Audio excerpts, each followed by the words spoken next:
Hey everyone! We're going to explore the difference between chord tones and the non-chord tones.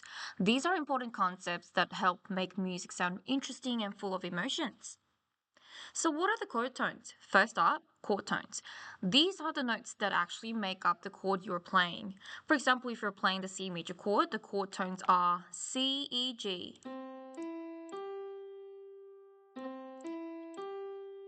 The root, the major third, and the perfect fifth. So these notes sound stable, like the foundation of a house. They feel like home when you hear them in the music. When musicians play or sing the chord tones, the music usually sounds very clear and strong.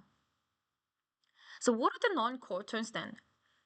These are the notes that don't belong to the chord being played at the moment. They create tension or extra color in the music because they sound a little off or unexpected.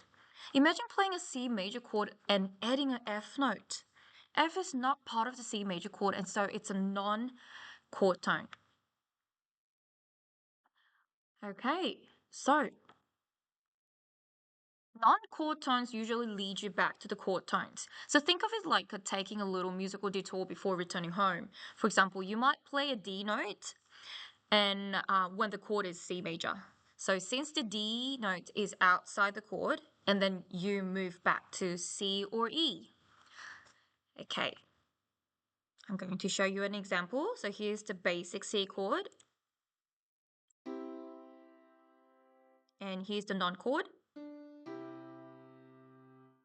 See how it's creating the feeling of tension and release? One of the most powerful tools in the music. Here's another example of non-chord tone.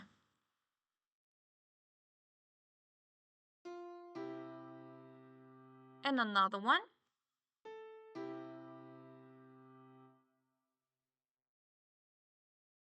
So these are the examples of non-chord tones that leads to the chord tones. So that little moment with a D or F or A, those makes the next chord tone feel even more satisfying when you get there. So in summary, chord tones are stable home notes of a chord. Non-chord tones are the extra notes that create tension or color. Non-chord tones help music feel alive by moving away from and back to chord tones.